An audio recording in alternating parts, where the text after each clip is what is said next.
It's Two Dudes with Attitudes, a wrestling podcast with Ryan enjoys wrestling and MWO.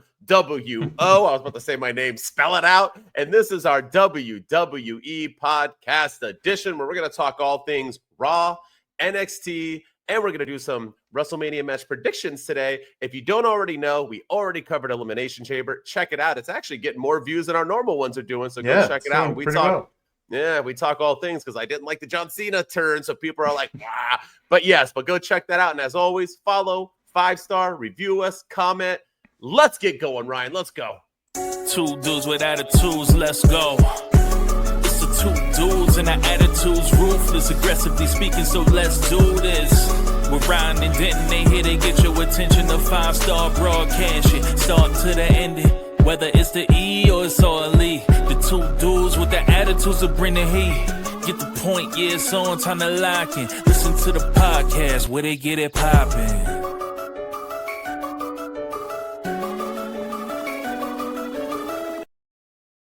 And so before we get started, Ryan, I gotta say, for those of you that don't know, but Ryan is going back to Cali. He's going to come down again. It is the second time the two dudes with attitudes will be meeting in person. He's coming down for AEW Revolution. I know this isn't our AEW episode, but he's going to come down Friday to Tuesday.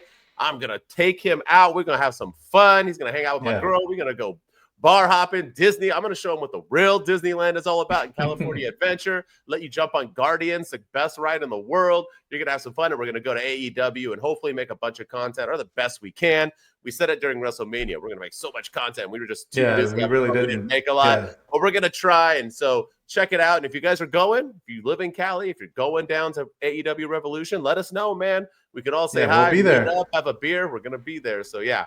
But, yeah, you ready to get started? We don't have any news other than, nothing. I mean, I know Cora Jade got injured, which was weird on NXT, but but apparently she tweeted that she's okay. It was just a head, everyone thought it was a knee injury because she mouthed that her knee was effed up to the ref, and then she tweeted that she's okay. She just had a stinger, so good thing she's okay because she's had a hard time staying healthy. So I'm glad to hear that she's okay. 100%. She has a title match for TNA right now, and then Cody Rhodes with the busted eardrum and a black eye from your favorite rapper, Travis Scott. Have we gotten real confirmation yet if that was The Rock saying punch it? Like, did Cody know that was coming, or did he just take it on his own? I don't know. I'm gonna punch him in the face and. Yeah, I don't know. I'm sure they had something worked out backstage with that, but I don't know if. I have no idea. Because it looked like, I watched the punch. It looked like he hit him hard. Yeah. And Cody even turned his head pretty quickly too. And so from the impact of it. So yeah, I don't think it's going to impact WrestleMania. I don't think Cody's going to miss time. They let this guy wrestle Hell in a Cell with a torn pec. So a busted eardrum is nothing compared to what that guy's been through. Cody, he'll be all right. Yeah. If there's two people who love the pain, it's Cody and Liv Morgan. So, absolutely. Ladies, if you like a badass dude, and guys, if you like a girl who could take it, those are your two people. One's already married, but man, they are they don't give two shit. They're like, whatever. John Moxley, another one, he's just whatever. Swerve and Hangman. Yes. Yeah. Oh gosh, this is some people out there, man, that love it. I don't get it. It is what it is. Not mine. Well, I don't like to get it. All right, let's get into it. Let's get into some Monday Night Raw. And we're going to start off hot, just like it started off hot on Monday Night Raw. You texted me instantly because I don't ever watch it live because I work. And you're like, bro, Raw started as a banger. And I literally thought, oh, man, they had John Cena come out. Good for them. I was wrong, but it was hot. I'll let you take it away. Go ahead.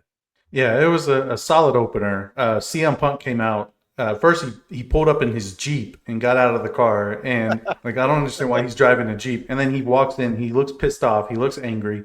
He doesn't, do his normal shtick. And he gets on a microphone on the commentary table. And he's asking Pat McAfee and Michael Cole, give me something to talk about. Give me something. Give me some names. Where do you want me to start? And, Pat McAfee was like The Rock, and Michael Cole was like John Cena. I was like, all right, come on, guys, let's get on the same page here. Yeah, was this not planned? It may not have been. But then he just went scorched earth on The Rock. He called him a bald fraud and said that he will, he's going to see him again, and mocked his Goosebumps thing by patting his arm, basically saying that he's been selling a bunch of bullshit and he thinks he cares about this industry when he really doesn't, and kept doing the Goosebump thing. And then he went after John Cena, saying that he stole something from him, and he'll see him again and he's going to beat his ass. And it was fantastic stuff. He also said that John Cena's been doing what he's been saying he's been doing this entire time, which is selling bullshit to children, and they've been buying it, and he's never once bought it. And he claimed to be he said that he didn't have to wear for The Rock, he said he didn't have to don a fake title to boost his ego, even though he did in AEW, but we're not going to talk about that because he had the real world championship.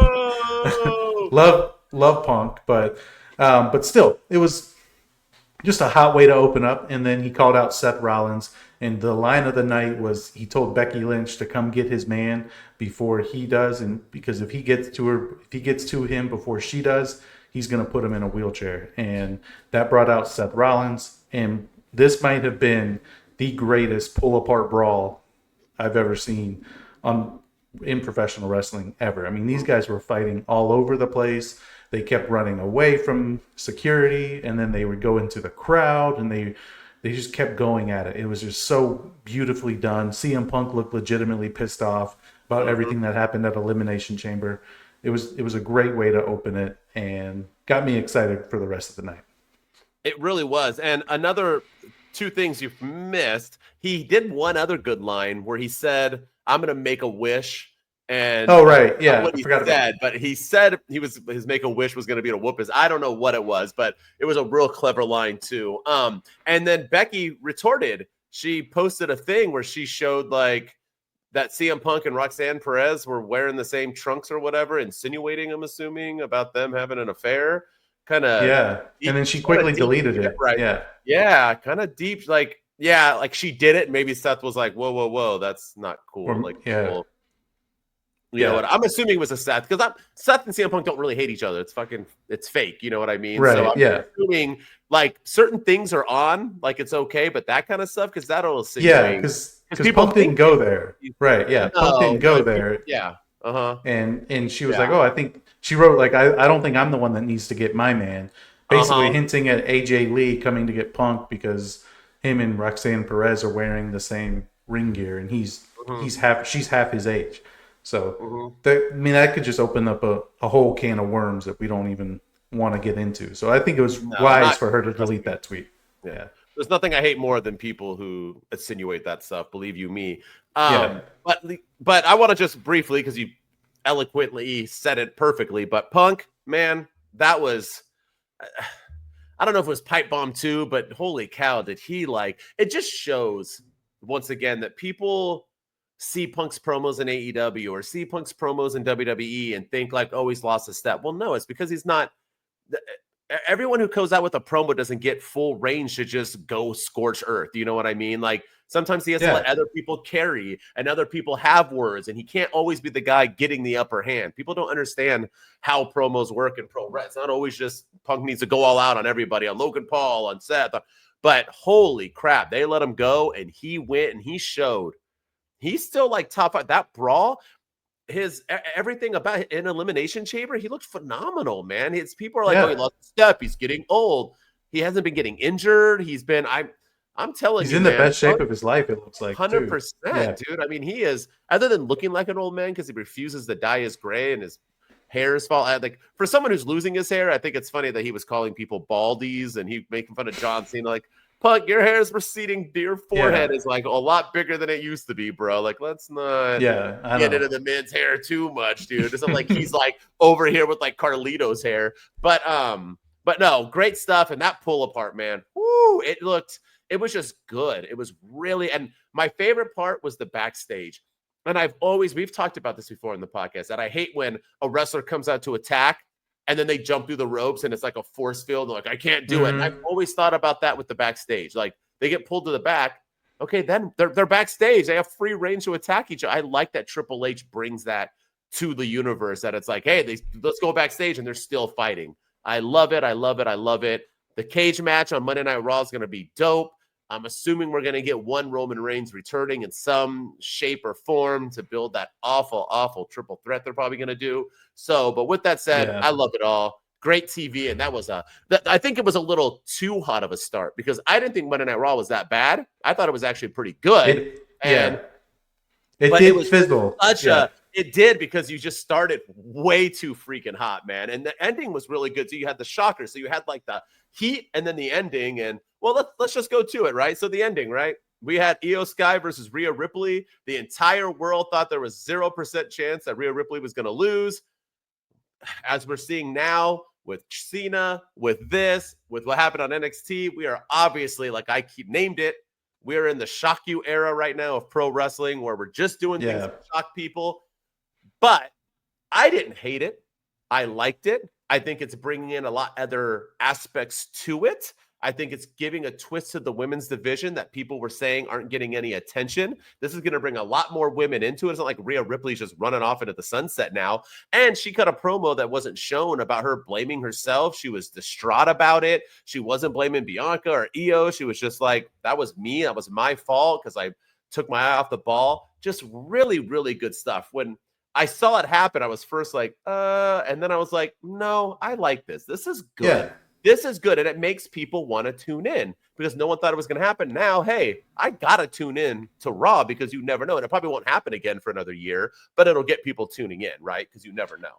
Yeah, there was a report last week or the week before that we didn't talk about on Two Dudes Read the News, but because it was from dirt sheet fodder. But there's apparently a lot of women in the WWE have been unhappy with their current situations and their current booking and the way they've been featured. And so I do wonder if Triple H took that because he does look at the internet and he looks at what people say online. And I wonder if he took that and kind of ran with it. And it's like, okay, well, by doing this, I'm going to give Rhea a WrestleMania moment, and Bianca's going to have a WrestleMania moment, and we're going to have Liv Morgan and Raquel having a WrestleMania moment, and we're going to have, Jade Cargill having so like now he's really focusing a lot on the women, and I thought it was a good twist. At first, I was kind of like, huh, why are we doing this?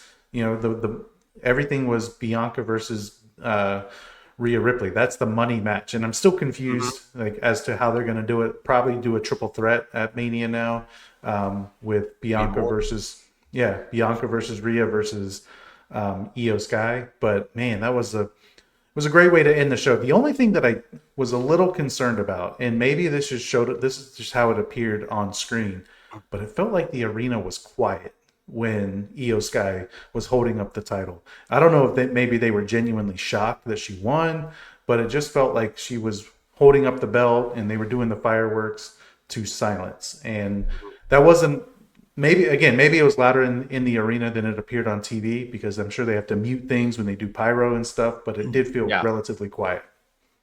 Yeah, and I mean, Io's babyface, yeah, sure, people like her, but I mean, Rhea Ripley's the biggest star in the women's division. Oh yeah. So to have her get that belt lost, I think fans were one, stunned, and B, probably disappointed, saying like, well, what the heck? And who didn't want Rhea and Bianca? I mean, those are two. Yeah, that's the money match. Yeah, so that was kind of probably like a shocker too. But let's get into it as well because Bianca did play a part in the match. She was watching, and her and Rhea Ripley started jawing. But before that, she cut a little interview with one beautiful Kathy Kelly backstage. She was dressed in all white. Kathy Kelly opened up instantly with Naomi and Jade, and Bianca blew that shit up. Like, I don't want to talk about that. I want to talk about my match. I'm gonna wrestle at Mania, and completely ignored it. And even though she didn't cost Rhea, she still got in it, and that was very heelish on what she was doing. She was laughing. She was provoking her. Yeah. So with this Bianca Belair interview, I know you posted say you don't think anybody did it. I said a long time ago, I said Bianca instantly. I always thought it was her. And then I thought maybe it could be both of them. It's either one, but it could be both. What are you thinking, man? I mean, I think now we're pretty much confirmed that it wasn't Naomi, that she was a scapegoat and Jay's just thinking it. How long are we going to wait for it all? And was it Bianca, or are we just teasing it? I don't know. I'm still not convinced that anybody attacked Jade. And the only reason why I thought that is because we were supposed to be getting Rhea versus Bianca at WrestleMania, and Bianca's getting a women's world title shot now against Iyo Sky. So if it was Bianca, then the Mania match, it would make sense for it to be Bianca versus Jade at WrestleMania. So unless they do a match where Rhea Ripley and Bianca fight for the spot to wrestle Iyo Sky, and then Jade Cargill cost her that spot because she realizes that she was duped and she was led to believe that Naomi attacked her, but it really was Bianca, and she cost her that match, and that's how we get to Bianca Jade. I'm just like, there's a lot of uncertainty in the air with this WrestleMania card, because if they fight for the spot, then that makes the Elimination Chamber completely irrelevant, and I don't think they want to do that. So I'm still not really sure. I really don't know, because Bianca has a title match, and I feel like if Bianca did attack her, then it would have made sense for Bianca versus Jade at Mania. Maybe we still get it. Maybe it's a 4-way or something with Jade added or something. So I don't know. I really don't. And I'm more intrigued now than ever. 100%. And that's when Bianca won. That's the whole reason why I didn't predict her to win Elimination Chamber, because I said she has too much stuff going on. Then you have Iyo beat Rhea, and now you're like, oh crap. There's a lot going on, but it's not like a bad thing. It's like a good. No, it's a good problem to have. I don't know. And it could be. You could have Rhea say, hey, let's go, Bianca. Let's give up your shot, and Rhea can win, and Jade can cost. We can also have Jade find out instantly before WrestleMania, or we can have Jade not find out until after Mania, and we get Jade versus Naomi at WrestleMania anyway, and then we find out that Bianca helped out or some. I mean, there's just so many avenues this could go. I'm super intrigued, but unlike the whole like we are like John Cena, we can't have it wait forever. We're gonna lose interest, right? We can't. We need to find out on SmackDown. Or at least next week. We got to find out, because if you want to bring Naomi back, you got to sell her injuries a little bit. So if you want to wait a week, that's fine. But we got to do something. Whether Jade says something, whether we find out why Jade thought it was Naomi or thinks it's Naomi, we just need something. But nonetheless, I'm invested in. Once again, this division is cooking, man. They are. Yeah, they really are. All right. Well, last thing we're going to talk about on Raw. One Chad Gable went on a journey to Mexico to find the Lucha self or whatever. And he was trying to find a guy. And he found his guy, and he wanted to give him a box. It's my in a box. Kind of reminded me of Seven. You ever seen Seven? Oh, yeah. What's in the box? What's in the box? What's in the box? Like, so anyway, he hands him the box, gives him $100. He's like, nope. Gives him $200. Nope. Ends up giving him $500. He opens it up. It kind of has a Pulp Fiction type of vibe where it lights up, and Chad's excited. So, are you intrigued? Are you digging this? And what's in the box? Let me know. Yeah, I'm intrigued. If you're not going to use Chad Gable on television, or you're going to have him, we saw what happened with Ivy Nile. We saw what happened with American Made, where they're losing all the time in their big title matches. Then I think this is the perfect way to do it. And obviously, I think it's leading to something.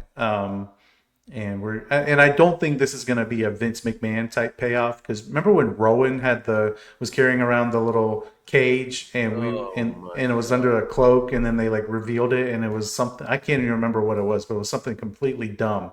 And because Vince McMahon just had a weird sense of humor and stuff like that, and he thought it would be, the audience will love this, and it was just like absolutely dog shit. I don't think I don't think we have to worry about that with Triple H. So I think there will be a payoff to this. The only thing I can think of that makes any sense is that it's a lucha mask. And maybe my theory is that there was a report yesterday or maybe Monday, that Rey Fenix is gone from AEW, and his contract has he's finally been released. He's off the website. He's done. And WWE is trying to get him there as quickly as they can.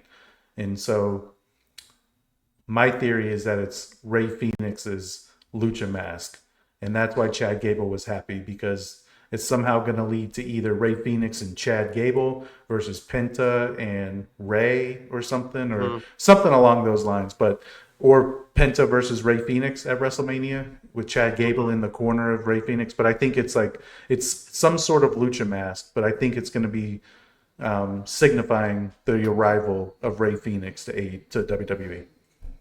Yeah, I think it's 100% a lucha mask. I think there's no question about it, in my opinion. But Triple H sometimes swerves us, doesn't want to make the obvious. 100% won't be Hornswoggle, so we don't have to worry about that. No, it won't be that. It won't be a bird or whatever it was. No, or a hand baby or anything. Vince is gone. But I could see it being Rey Fenix. It could be, and bringing him in. But are we really going to bring in Rey and have him feud with Penta? I don't know. Maybe they are. Maybe I have no idea. But nonetheless, I like it. And for something, I like too that we're getting side stories. Not all our stories now are driven through main events. Now we even have Chad Gable, who's in a pathetic crew, while they're having this guy go on a journey and giving him cinematic scenes. Yeah, it was very his cinematic. crew. Yeah, his crew are just getting beat embarrassingly back to back on a Monday Night Raw. It's really, really weird what they're doing with American Made. But nonetheless, I like it. I'm intrigued. Hopefully we get the payout next week. If not, keep teasing me and let's get on with it. But don't make it a white 6 thing where I lose interest. You know what I mean? Yeah, that's the problem. Too many long-term things and people are going to tune out. So we need some sort of payoff relatively soon. For sure. All right, let's get into some NXT. We had a pretty fun night at NXT, and let's start off with your gripe. You want to talk a little Chelsea Green and Piper Niven? You have the stage. Let's hear it. So NXT, the first, I think it was the first match of the night, was Piper Niven and Chelsea Green taking on Sol Ruca and Zaria. And the match was fantastic. It was a great match, and shout out to all 4 of these women because they brought it. But my gripe is I feel like all 4 of these women should be and could be and must be used better than they currently are. I think they deserve better than where they're currently placed. First, you have the Women's United States Champion, Chelsea Green, taking a clean pinfall loss. Now, she looked great in defeat, but she took a clean pinfall loss with blood dripping down her face and everything after this hard-fought battle. But you having her take the pinfall and having her lose when Piper Niven's right there, if you're going to have them lose. And then Zaria is somebody who came in with such fanfare. They gave her a video vignette of beating like the whole village and wherever she came. I think it was Australia or somewhere. And she's like beating people down. And she came in with Julia and Stephanie Vaquer at the same time. And they were in like a battle royal together and everyone was afraid of Zaria. And now she's relegated to tag team matches on NXT. And then same thing with Sol Ruca. Sol Ruca should be the first ever women's North American champion. She should be in the women's title picture. But it just feels like none of these 4 women have a place right now. So let's put them in a tag team. But making Chelsea Green lose, the Zaria stuff, like Zaria still is a beast, don't get me wrong. But I feel like I don't know. I don't feel like she's ever going to get the respect that Stephanie Vaquer and Julia are currently getting when they all kind of came in together. And I think she could be bigger than both of them. And then Sol Ruca should be bigger than where she is right now too. So just kind of odd booking of these 4 women. Yeah, I fully agree. Great match, but it is odd booking. And hopefully we move on from it, although who knows. But Sol Ruca, yeah, she is a star. And she could be the World Heavyweight Champion and deservingly so. I think Zaria got kind of overshadowed because she came in and then I think they realized they were going to sign Jordan Grace and they're kind of I think that's the type of vibe. And I think they were like, sorry, Zaria, we'd rather push Jordan Grace right now than you. And life happens. But I'm more upset with the Chelsea Green thing. I thought when Triple H took over and created secondary titles and so on, that we were going to treat them as like Chelsea Green is a U.S. woman. She needs to be the biggest thing going minus the world champion in the women's division, right? Yeah. So it's like she needs to be treated like a star. She needs to be having good feuds, beating people, having Piper help her win all her matches. She needs to be that like honky tonk man type character where she cheats every match to win. People hate her for it, but it is what it is, right? And her gimmick is fantastic. NXT. It is. She's hot. She's got probably one of the best gimmicks in pro wrestling right now. Yeah. And people love her. So I don't get it at all. I agree with you. She needs to get off NXT. Yeah, on one hand, I like the fact that she's on NXT because she is helping, elevate the younger talent. But at the same time, she doesn't. Right now, she's a women. It's WrestleMania season. If this was this was around December, I could forgive it. But it's WrestleMania season, and I don't know what the plan is for her or for the women's Intercontinental Champion, Lyra Valkyria, because I feel like both of them are kind of lost in limbo at the moment, and that's a shame because you created these titles to elevate. and they're doing the exact opposite.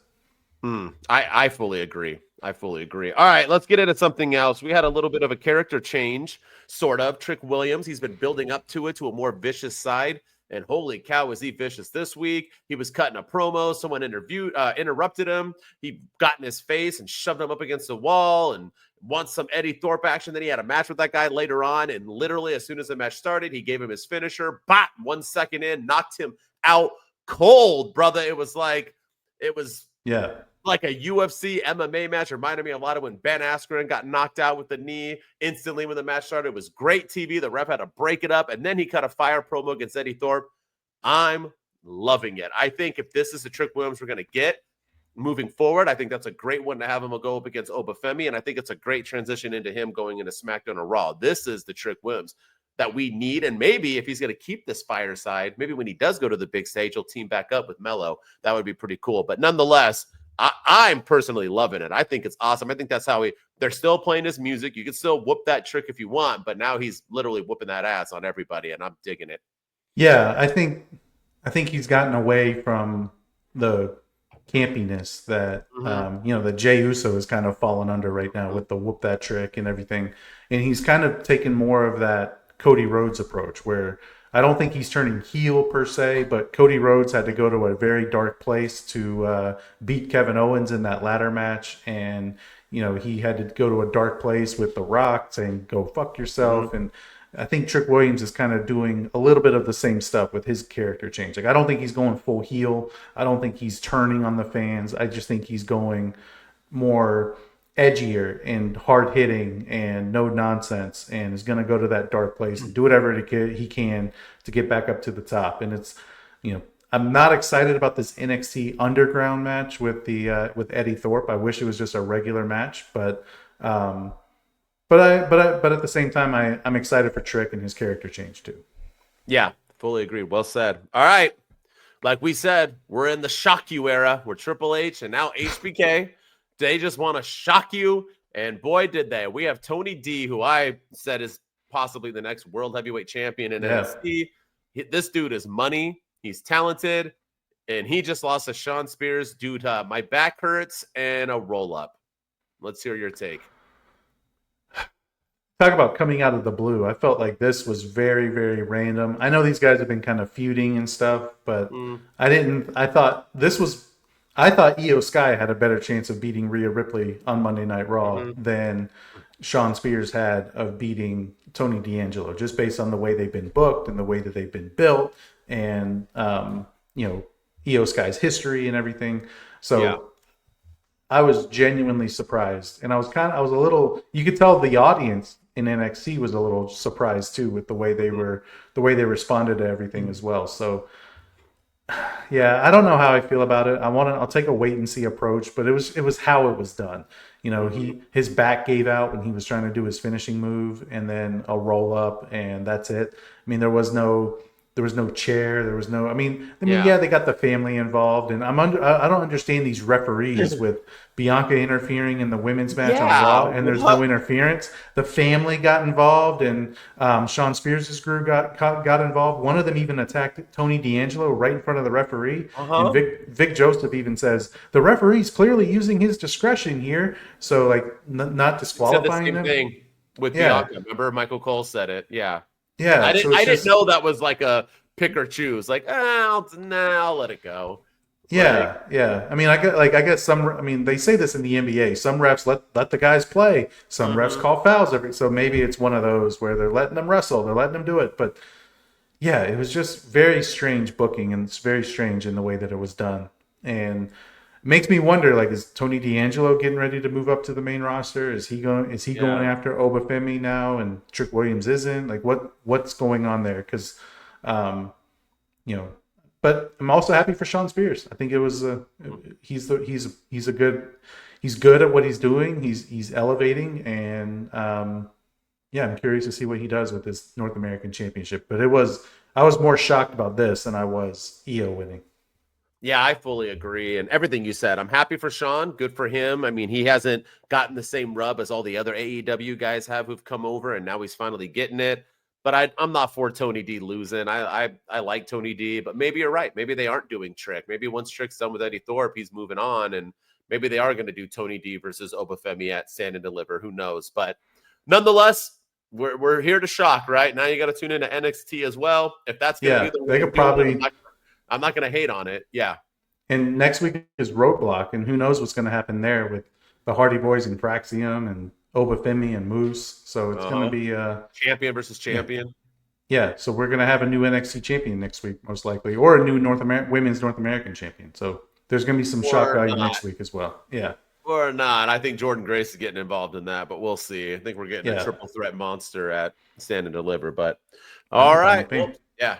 All right. That was our week in review. I thought it was a pretty darn good week at WWE. We did talk SmackDown Elimination Chamber, but once again, we did review Elimination Chamber on its own separate video. Check it out if you have not checked it out yet. Also, don't forget to subscribe, to follow, to tune in, to comment, to get us going out there. We're doing our best, and we still think we're the best unknown pro wrestling podcast in the world. If not 100%. Best, period, pro wrestling podcast in the world. Yeah. So continue to tell people and so on and so on. But now we're going to get into our segment. You're ready? We're going to do some WrestleMania match predictions. And like you said, way too early. So no, we're not going to have, Jey Uso versus Gunther. No, we're going to try to go off of what happened at Elimination Chamber. We'll go back and forth a few times and throw out some matches. You go first as always. What is a match you think after Elimination Chamber and Raw that you think is going to happen? It could be an obvious one or it could be a probably not happen one. What do you want to start with? I'm gonna go Tiffany Stratton versus Charlotte Flair. I'm just kidding. I'm gonna go okay, I'm gonna go Liv Morgan. I mentioned this in our Elimination Chamber video that we did, so everyone go check that out as well. But I think we're gonna get Liv Morgan and Raquel Rodriguez versus Alexa Bliss and Nikki Cross for the women's tag team championships at WrestleMania. I like that one. I like that one a lot, and I think it makes sense too because what else are you really gonna do unless you do Liv and Dom versus Alexa and Bo Dallas, but I don't think we're really they're not doing the mixed tags anymore. So I like that idea. I think that'll be interesting because if Alexa Bliss does join the White Six, you can't just have Nikki Cross disappear. So you got to have her. So I like it. And Liv Morgan eliminated her from the Rumble. Liv Morgan beat her at Elimination Chamber. So Alexa Bliss is going to lean into the dark side, bring over Nikki Cross, and we're going to get she's going to join the White Six and compete for the tag team titles. That's what I'm thinking. All right. I'm going to throw one random one out too. I don't know if it's going to happen, but I'm going and I posted it. Daddy Dom versus Finn Balor at WrestleMania. I don't think it's going to be Daddy Dom against anyone in LWO because now it looks like they're going after the New Day. I don't think Finn's going to beat Braun Breaker to win the IC Championship, and I actually have no idea where Braun's going unless you have a theory on, but I have no idea where he's going in WrestleMania. But Daddy Dom, Finn Balor, I think is going to happen. I think we're hinting too much. Even this week on Raw when they were all celebrating and Finn ruined the party. Oh, well, Dom didn't do this, and you guys lost, and whoop-de-doo, you're tag team champions, blah, blah, blah, blah. He just seems like a little bratty guy, and Dom keeps talking about adding a new member. I don't know if that new member is going to pop up at WrestleMania to help him beat Finn Balor or maybe beforehand, and that's what's going to lead to Finn Balor leaving and then him versus Dom. Either way, I think we're going to get Dom versus Finn. I'm going to hate it because that means Dom's probably going to lose again at WrestleMania, but nonetheless. I don't know, man. Finn, if they bring the Demon in, then Dom's done. But if unless you're Edge, but unless you're Edge. But if you bring in just regular Finn Balor who loses all the time, Dom's going to win, I think. But I actually had a triple threat between Braun Breaker, Finn Balor, and Daddy Dom for the Intercontinental title at WrestleMania. Ooh, I'd like that more. Yeah, I would too. But there's also, there's a lot of ways they can do this. If they bring in a new member, maybe that new member goes up against Finn Balor. That's the other thing, yeah. They could do that, and then Daddy Dom fights Braun Breaker for the Intercontinental title, and Liv helps him win or something. So I'd like to see him win some gold. Me too. I'm still going with Malachi Black being the guy. I know everybody's like, married couples aren't separated on blanc, blanc, blanc. I still think it could. He fits it, so he would fit that look. Ludwig Kaiser and Tiffany Stratton, but Yeah, well, they're not married. That's what I was told. Only if they're married. Okay, well, they're married and they're not even in the same freaking organization. So them just Carmella and oh wait, can't talk about Sorry. But yeah, all right. You got another one? I know you just threw one, but you got I'm gonna go. You know what? I'm gonna do this. I'm gonna go Jimmy Uso versus LA Knight for the United States Championship to open night 1 of WrestleMania. That means I think because LA Knight just won the tournament to compete against Shinsuke for the U.S. Championship. I think Shinsuke's dropping that belt. He's been a disappointing United States champion. He hasn't been around. He hasn't done anything. I think they're going to put it back on LA Knight. Jimmy Uso and LA Knight have history, and they're going to open night 1 with Jimmy Uso winning U.S. gold, and then closing night 1 of Jey Uso winning World Heavyweight gold. And then the brothers will embrace. You think Uso and Gunther are going to main event? Wow. After this Raw, it looks like it's not even a thought in AAA. They were like randomly in the middle of Raw, no gives a shits. Like they seem pretty unimportant right now. They're reminding me a lot of Bayley last year with Iyo Sky when that it's unfortunate too. And just like getting forgotten, like the Royal Rumble winner, and who cares? You're just getting put into a match. Womp womp. Yeah, makes Royal Rumble not feel that important. Yes. Yeah. I just think of the story and the open it with one brother winning, close it with the other brother winning. I love the idea. Yeah. And kind of giving us that WrestleMania 20 that we can't get anymore, with the families in the ring celebrating, and Naomi's out there and Rikishi's out there, and like everyone's just celebrating to close out night 1. And then we get the shocking ending in night 2 or something. Yeah, agreed. All right, I'm going to go with an obvious one. The match that nobody wants to see. It makes no point for either man. I'm going Damian Priest versus Drew McIntyre. These two men are uber over. Drew is still behind Kevin Owens as the second best thing going on in WWE today. And we're putting him in a pointless feud against Damian Priest, who deserves better as well. Priest came in saying he wants the championship against Cody. Drew McIntyre 3 months ago said all he cares about is hunting the bloodline. I don't know what the heck happened, but obviously after the Rumble and Elimination Chamber, all signs are pointing to this match, and I feel bad because no one's going to give a shit. It's just I don't know how they can make it interesting or to make anybody care. Yeah, unless they add some sort of stipulation that the winner gets a title shot at Backlash or the number 1 contender or something. That could help. I could see them doing something like that. And I'm gonna go. Speaking of, I think we're obviously getting Randy Orton and Kevin Owens at Mania, but so I'm gonna go Sami Zayn versus Karrion Kross. I feel like these guys have been kind of going at it. They've been talking a lot of smack back and forth. Karrion Kross has been, dropping a lot of hints on Twitter and X about how he called the John Cena heel turn, and everything that happens with anyone who interacts with Karrion Kross, these people turn bad, or bad things happen in the future. The family breaks up. I think him and Sami Zayn have been, trash talking each other backstage. I think it's inevitable, leading to a big moment for Karrion Kross at WrestleMania. All right. I like it. I like it a lot. Karrion Kross, he's the devil on the shoulder. All right, last one. I'm going to go. I think it is going to be one Chad Gable versus Penta. And I do believe that Chad Gable is going to have a mask. I think it's his mask in that box. I truly do. I think it's going to be all like America. Mr. America, like Hulk Hogan. Yeah, it's going to be like that, and he's going to rock it, and it's going to give him the power to start winning, and he's going to wrestle Penta in an absolute banger at WrestleMania. So, yeah, that's what I'm going with. Gable, Penta.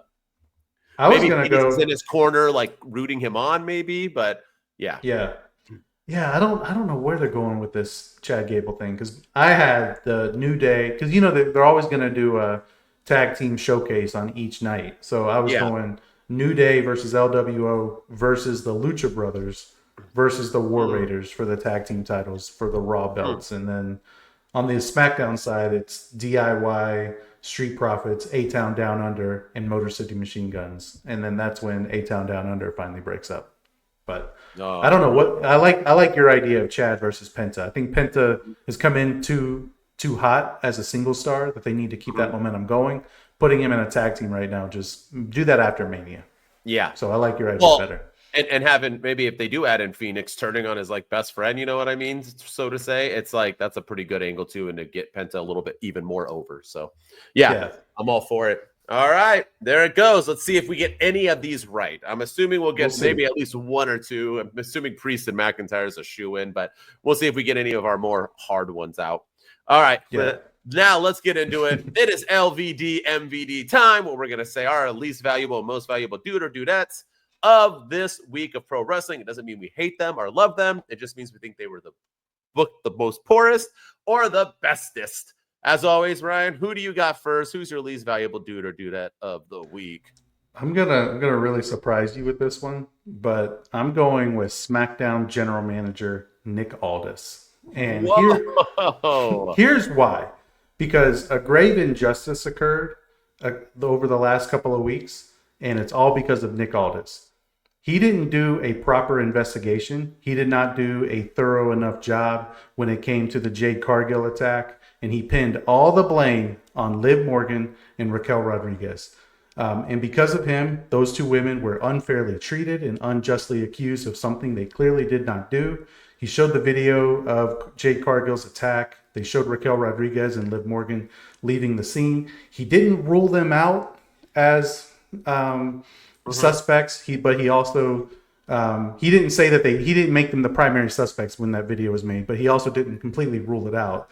And they were dragged through the mud by Naomi and Bianca. And now it turns out none of them were involved. And it looks like Naomi was, right now, all we know is that Naomi was probably the one to attack Jade. And there's probably more to it.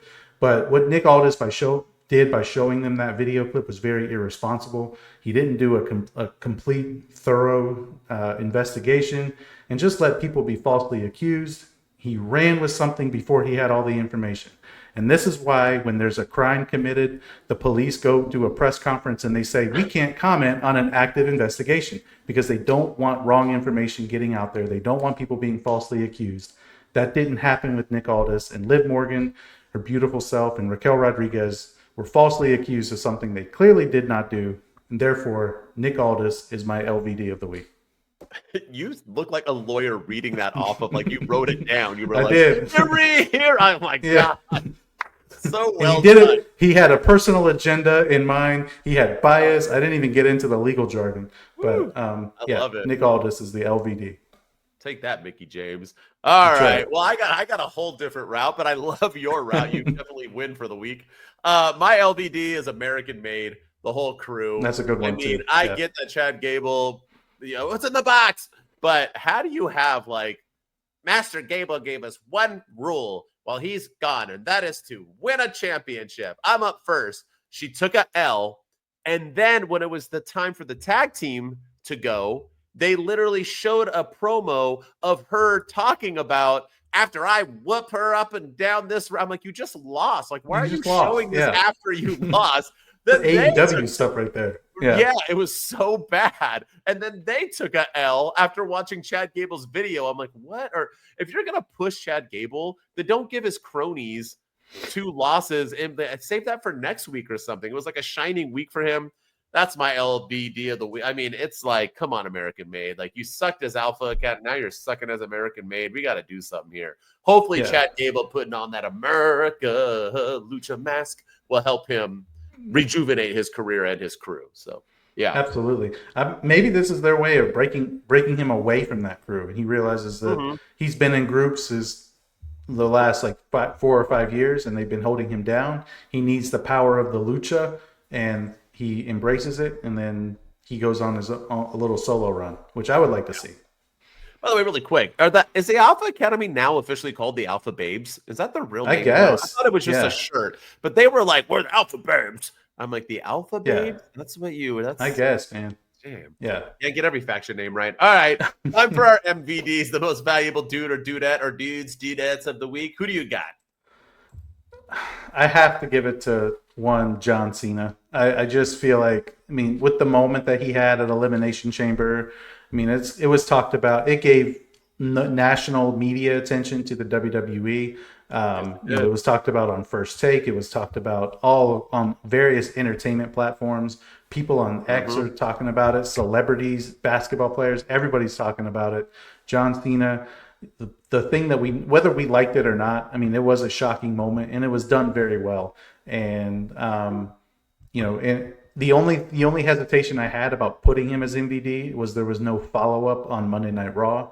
And I feel like that kind of hurt the moment a little bit, but they did air the clip of him turning heel like 75 times. So if you didn't know he turned heel, you definitely know now, because Raw didn't let you forget it. But yeah, I mean, that moment, we're going to be talking about that moment in 5 years from now, 10 years from now. And we finally have a heel John Cena. However long we have him, we have a heel John Cena in the year 2025, which is incredible. So I got to give it to him for that moment. Well said. Well said. Mine is Travis Scott. Just kidding. I'm giving mine to CM Punk. And the reason why is because I mentioned in a video that I never hate the part-time champions or part-time contenders because since they're part-time, they're not on TV all the time. And although I think John Cena needed to speak this week, or at least on SmackDown, and he's not going to do either one, I think that hurts the momentum of his heel turn a little bit. CM Punk carried that. He was like, you know what? If we don't have John Cena, then I'm going to carry this moment. Do it. Yeah. And boy, did he ever do it. And it made us not even care. We weren't even talking. We were like, oh, shit, now I want Punk and Rollins. And it just took away the moment. He took it. He went at Cena. He went at Rock. He went at – it was just beautifully done. So well. And it just showed that CM Punk is still that guy. There is levels to this, as Roman Reigns has said numerous times. CM Punk is that level. Good things. He's my most valuable dude of the week. Yeah, he had the moment on Raw for sure. That promo was great, and I wish that Seth Rollins wouldn't have interrupted him because I wanted to hear what else he had to say. And then the pull apart brawl was fantastic. When they went backstage, they brawled again. It was just all of it was good stuff. It was a great way to open Monday Night Raw. And CM Punk, man, just when you think he can't get any better, he goes and delivers constantly. So he carried Monday Night Raw this week for sure. Yes, sir. All right. Well, that's it. That's our week of WWE Two Dudes with Attitudes. If you haven't already subscribed, followed, commented, liked, given us a 5-star review, do so. Especially if you're watching us, give us some appreciation. It's very easy. You just click buttons. As always, if you want to come at me and get mad at me, you can do it all alone on social media on my_wrestling_opinion. I keep it real as real can be. So if you'd like to hear that, give me a follow. I'm trying to hit 10K. And with me, as always, is Ryan Enjoys Wrestling on all the social platforms. Go follow me there. Go follow us on X at 2DudesPC. Go follow us here on YouTube, where we surpassed Roman Reigns territory now. Now we're approaching Bob Backlund territory with our subscriber count. So we're at 1,320 last I checked. So go follow us there on YouTube.